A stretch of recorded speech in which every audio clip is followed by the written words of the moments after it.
Personal finance के पहले video में मैंने बात की थी कि आपको अपना निवेश किस तरीके से स्टार्ट करना है। आपका पहला निवेश किस तरीके का हो सकता है। तो आज मैं बात करने वाला हूं इंडेक्स फंड्स के बारे में। तो इंडेक्स फंड्स की अगर मैं बात करूं तो आज मैं बात करूंगा कि इंडेक्स फंड किस तरीके के होते हैं, क्या होते हैं index funds, top performing index funds क्या हैं, आपको क्यों इन्वेस्ट करना चाहिए इंडेक्स फंड में। इसकी चर्चा आज हम करने वाले हैं। तो सबसे पहली चीज, अगर मैं इंडेक्स फंड्स के बारे में आपको बताऊं तो इंडेक्स फंड एक इस तरीके का फंड है जो किसी एक इंडेक्स को रेप्लिकेट करता है। इसको अगर आसान और सिंपल भाषा में मैं समझाना चाहूं तो ऐसा मैं आपको बता सकता हूं कि जैसे कोई मार्केट है, इंडिया का मार्केट है, तो उसका एक सूचकांक है। अगर हम ये बोलते हैं कि मार्केट आज ऊपर गया, मार्केट आज नीचे गया, तो अल्टीमेटली हम क्या बोलना चाह रहे हैं कि निफ्टी 50 ऊपर गया और निफ्टी 50 नीचे गया। तो अगर आप इस निफ्टी 50 में इन्वेस्ट करते हो तो आप इंडेक्स फंड में इन्वेस्ट कर रहे हो। सीधा सीधा आप ऐसा समझ सकते हैं। अब इंडेक्स फंड में इन्वेस्ट अगर आप करते हो तो पैसा आपका कहां जाएगा? पैसा आपका उन्हीं स्टॉक्स में जाएगा जिससे आपका इंडेक्स बना हुआ है। तो अगर मैं निफ्टी 50 का एग्जांपल लूं तो निफ्टी 50 बना हुआ है 50 स्टॉक से, आपका पैसा उन्हीं 50 स्टॉक्स में इन्वेस्ट होगा। इंडेक्स फंड एक बहुत सिंपल और आसान तरीके में ऐसे आप समझ सकते हैं। अलग अलग तरीके के इंडेक्स फंड्स होते हैं। आजकल डेट इंडेक्स फंड्स भी आ गए हैं। इक्विटी के तो बहुत सारे इंडेक्स फंड्स हैं जो कि पॉपुलर भी हैं। कुछ सेक्टोरियल इंडेक्स फंड्स भी चर्चा में हैं, लेकिन बहुत कम संख्या में अभी फिलहाल वह इंडेक्स फंड्स अवेलेबल है इंडियन मार्केट में। जो आपका इंडेक्स फंड होता है वह क्या होता है? आपके जो एक्टिव फंड्स हैं, एक्टिव फंड्स मतलब ऐसे फंड्स जिसमें अपनी स्ट्रैटेजी, अपना दिमाग, अपने डिसीजन, इस तरीके की सोच के साथ अगर पैसा लगाया जाता है, उसको बार बार स्टॉक्स को चेंज किया जा सकता है, इस तरीके के फंड्स को हम एक्टिव फंड्स बोलते हैं। इंडेक्स फंड्स को हम जनरली बोलते हैं पैसिव फंड्स। मतलब आप एक रेप्लिकेट कर रहे हो, किसी ना किसी एक इंडेक्स को आप रेप्लिकेट कर रहे हो, तो वो एक पैसिव तरीके का इन्वेस्टमेंट है। तो जो एक्टिव फंड्स हैं उसको कई बार इंडेक्स फंड ने रिटर्न्स के मामले में बीट किया है, ऐसा बहुत बार देखने को मिला है। इसके अलावा एडवांटेज और क्या क्या हो सकते हैं कि आपका एडवांटेज ये है कि आप ब्रॉडर मार्केट को कैप्चर करते हो। उदाहरण के तौर पे अगर आप स्मॉल कैप स्टॉक्स में इन्वेस्ट करना चाहते हो तो स्मॉल कैप स्टॉक्स में अगर आप इन्वेस्ट करोगे तो किसी एक स्टॉक में इन्वेस्ट करोगे या फिर आप एक बंच ऑफ स्टॉक्स में इन्वेस्ट करोगे, तो उस केस में क्या होगा कि आपका उन्हीं स्टॉक्स के परफॉर्मेंस के बेसिस पे आपका रिटर्न डिपेंड करेगा। लेकिन अगर आप किसी एक सेक्टर के या फिर आप स्मॉल कैप इंडेक्स में इन्वेस्ट करोगे तो क्या होगा? अल्टीमेटली आपका जो पैसा है वो पूरे के पूरे सूचकांक में जाएगा, पूरे के पूरे ब्रॉडर उस सेक्टर स्पेसिफिक में, उस स्मॉल कैप सेक्टर स्पेसिफिक में भी ब्रॉडर वे में आपका पैसा इन्वेस्ट होगा।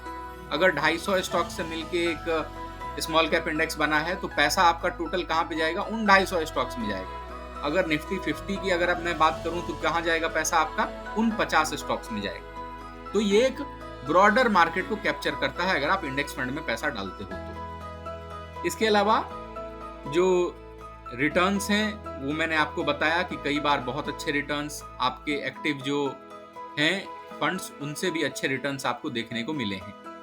अलग अलग तरीके के इंडेक्स की मैंने ऑलरेडी चर्चा की है आपसे कि अलग अलग तरीके के इंडेक्स फंड्स होते हैं और इनमें आप इन्वेस्ट कर सकते हो।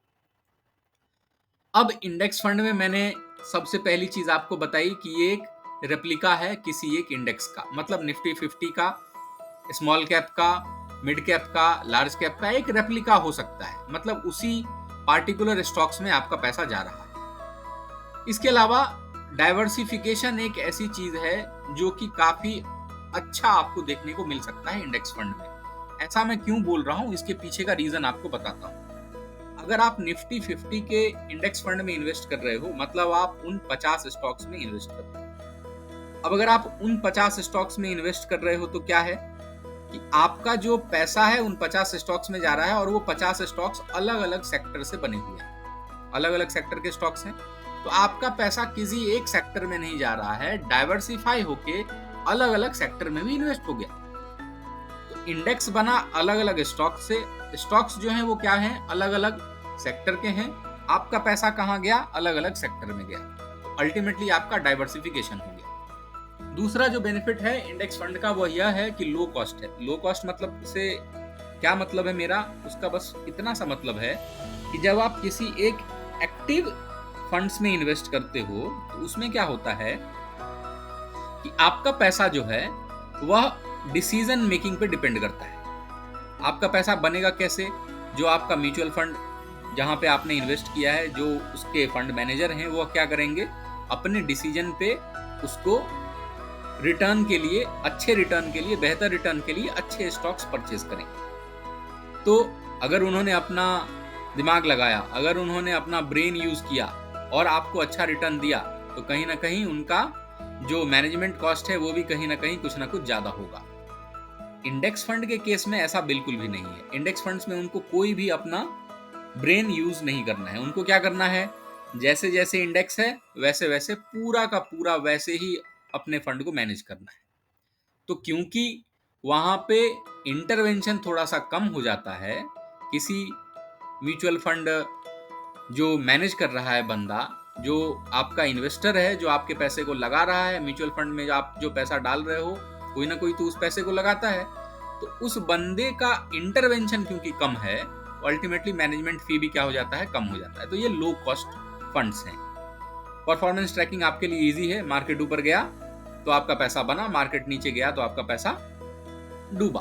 बस सीधा सीधा सिंपल सा। किसी एक स्टॉक पे आपको नहीं सोचना, किसी एक सेक्टर के बारे में आपको नहीं सोचना, आप ओवरऑल मार्केट की बात करते हो। ट्रांसपेरेंसी भी है यहाँ पे, क्योंकि आपको समझ में आता है कि आपका पैसा कहाँ जा रहा है, कौन से स्टॉक्स में जा रहा है, किस तरीके से जा रहा है। हालांकि ट्रांसपेरेंसी आप बाकी चीजों में भी ले सकते हो, बाकी फंड्स में भी आपकी ट्रांसपेरेंसी रहेगी, लेकिन यहाँ पे आपको और ज्यादा क्लैरिटी रहती है। तो ये कुछ रीजन थे जिन रीजन के कारण आपको इंडेक्स फंड्स में इन्वेस्टमेंट करना चाहिए। एक और चीज जो मैं आपको बताना चाहता हूं वह यह है कि इनका जो रिटर्न होता है वो काफी कंसिस्टेंट होता है।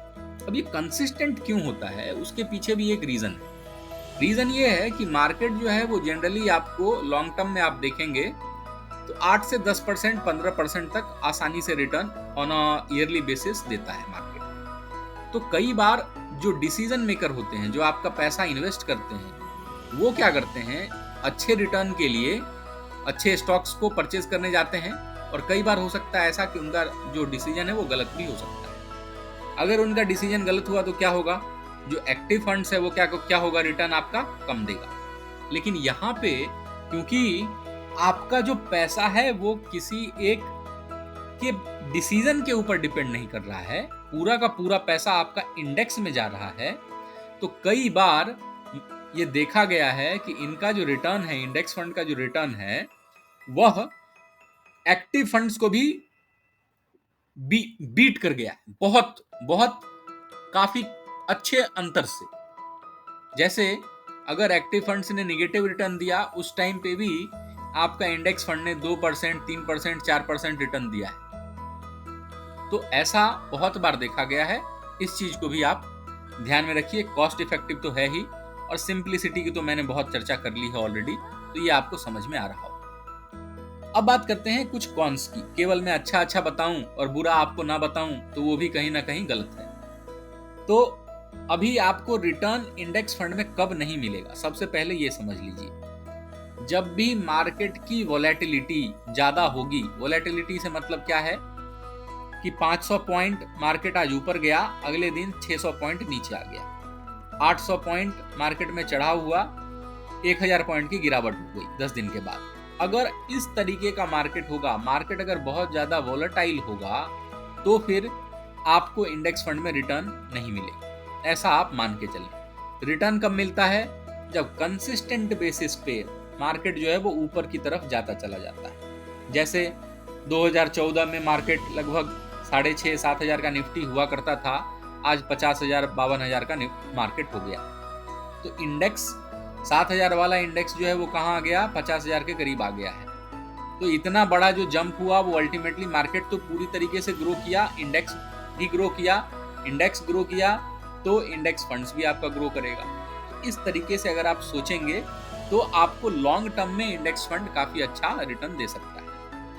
अब आउट परफॉर्मेंस क्यों नहीं होता यहाँ पे? मैंने आपको बताया कि एक्टिव फंड्स में जो इन्वेस्टर है, जो पैसा डाल रहा है, आप जैसे पैसा आपने डाला, आपने म्यूचुअल फंड को दे दिया, म्यूचुअल फंड वाला जो फंड मैनेजर है उसने आपका पैसा मार्केट में डाला। अब उसको क्या करना है? आउट परफॉर्म करना है। किसको आउट परफॉर्म करना है? कि निफ्टी अगर 10% रिटर्न दे रहा है तो मुझे किसी भी हाल में, किसी भी तरह मुझे 12% 15% रिटर्न अपने फंड से निकालना है। तो ही तो नया कोई बंदा आके उसके फंड में इन्वेस्ट करेगा। तो ऐसा करने के लिए वो क्या करता है? अलग अलग तरीके के स्टॉक्स परचेज करता है और कई बार एक्टिव फंड्स जो उसके बेंचमार्क्स होते हैं उसको बीट भी करते हैं। तो यहाँ पे इंडेक्स फंड में ऐसा बिल्कुल नहीं होगा। क्यों नहीं होगा? क्योंकि भाई आप तो उसको रेप्लिकेट ही कर रहे हो। तो 5% अगर निफ्टी ऊपर गया तो ऐसा थोड़ी ना होगा कि आपका पैसा 10% से ग्रो कर जाएगा। ऐसा बिल्कुल नहीं होने वाला है। तो आउट परफॉर्मेंस यहाँ पे नहीं होता कभी भी। मैनेजमेंट की फी ऑल्दो कम है यहाँ पे, लेकिन कुछ ना कुछ तो है ही। थोड़े बहुत तो फीस आपको पे करने ही पड़ते हैं। उसके बाद ट्रैकिंग एरर कभी कभी होता है। अगर किसी स्टॉक में परसेंटेज वाइज कुछ चेंजेस हुए तो वो थोड़ा बहुत ट्रैकिंग एरर, इंडेक्स में अगर चेंजेस हुआ है तो कुछ ना कुछ ट्रैकिंग एरर थोड़ा बहुत होता है। हालांकि बहुत ज़्यादा ऐसा नहीं है। अगर आपको मार्केट का जीरो नॉलेज है, कुछ भी नहीं आता है, कुछ भी समझ नहीं आता है, मार्केट के बारे में आप कुछ नहीं जानते हैं, तो आप आसानी से इंडेक्स फंड में अपना इन्वेस्टमेंट स्टार्ट कर सकते हैं। तो मैंने एक्टिवली मैनेज फंड्स के बारे में ऑलरेडी आपको बताया है। उसी का एक कंपैरिजन आपको मैं शो कर रहा हूँ यहाँ पे कि इंडेक्स फंड्स में क्या क्या होता है और एक्टिवली मैनेज फंड्स में क्या क्या चीज़ें होती हैं। इंडेक्स फंड में जनरली लोअर एक्सपेंस रेशियोज होते हैं। अब मैं बहुत ज़्यादा जागरन्स का इस्तेमाल नहीं करना चाहता, मैं बस इतना आपको बताना चाहता हूँ कि इंडेक्स फंड जो है इसमें आपका पैसा जो है वो कम खर्च होगा। मैनेजमेंट को जो आप पैसा दे रहे हो वो आपका पैसा कम खर्च होगा, कॉस्ट इफेक्टिव है। रिटर्न्स जो होंगे वो क्या होंगे? मार्केट के परफॉर्मेंस के साथ ही अलाइंड होंगे। थोड़ी सी आपकी रिस्क जो है वो रिड्यूस हो जाएगी क्योंकि आपका डाइवर्सिफिकेशन हो गया है। और जो नए इन्वेस्टर हैं जिनको ज़्यादा नॉलेज नहीं है, आराम से पैसा ग्रो करना चाहते हैं, 8% 10% 12% अगर ग्रो करना चाहते हैं, तो ऐसे इन्वेस्टर के लिए इंडेक्स फंड जो है काफ़ी बेहतर और काफ़ी अच्छा है। अगर आप एक्टिवली मैनेज फंड्स में इन्वेस्ट करते हो, किसी सेक्टर स्पेसिफिक फंड्स में इन्वेस्ट करते हो, तो उसमें क्या होता है? मैनेजमेंट फ़ी भी आपको ज़्यादा देनी पड़ती है।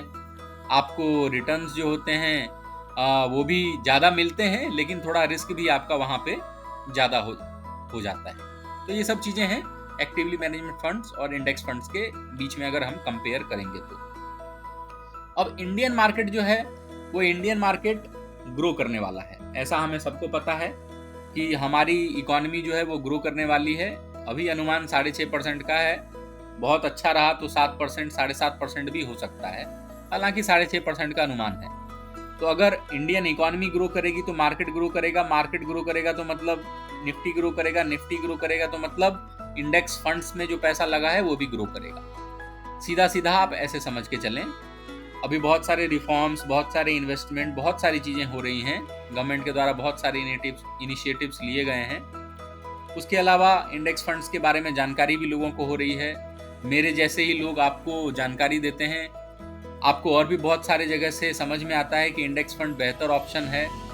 बहुत सारे सेक्टर्स भी ग्रो कर रहे हैं, तो कहीं ना कहीं एक्सपेंशन का दौर है। और इस एक्सपेंशन के दौर में मार्केट ग्रो करेगा, इंडियन इकोनॉमी एक्सपैंड करेगी, तो कहीं ना कहीं आपको भी रिटर्न जो है वो अच्छा देखने को मिल सकता है।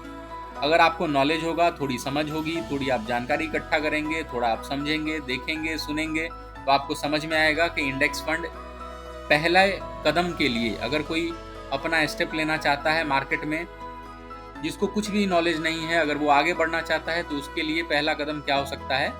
इंडेक्स फंड हो सकता है। इसके अलावा किसी एक target specific, sector specific funds भी आगे लॉन्च होने की संभावना है। ऐसी बातें हो रही हैं, हो सकता है ऐसे आगे चल के हो, तो वो भी एक इंडेक्स फंड का ग्रोथ जो है, आउटलुक जो है वो आपको देखने को मिल सकता है। तो ऐसे कुछ बेनिफिट्स आपको इंडेक्स फंड्स के बारे में आज मैंने आपको बताए। तो मेजरली अगर आप देखोगे तो आपका जो समरी है, जो कंक्लूजन है, वैसा हम कह सकते हैं कि ये कॉस्ट इफेक्टिव है, डाइवर्सिफिकेशन के बेनिफिट्स आपको मिलते हैं। एयूएम ग्रोथ भी इसमें हो रहा है इंडेक्स फंड्स में। अलग अलग तरीके के इंडेक्स फंड्स हैं। अभी आप अगर पहला कदम उठाना चाहते हो, अगर आप चाहते हो कि मार्केट में स्टार्ट करूं मैं इन्वेस्ट करना, तो मैं कहां से शुरुआत करूं, तो उसके लिए इंडेक्स फंड आपका एक बेहतर विकल्प हो सकता है। इस चैनल पर मैंने और भी वीडियोस बनाए हैं जिसमें मैंने बताया है स्टॉक मार्केट के बारे में, म्यूचुअल फंड्स के बारे में, फ्यूचर ऑप्शंस ट्रेडिंग के बारे में, ट्रेडिंग स्ट्रैटेजीज के बारे में, अलग अलग सर्टिफिकेशंस के बारे में। अगर आप देखना चाहें तो उन सारे वीडियोस को भी देख सकते हैं।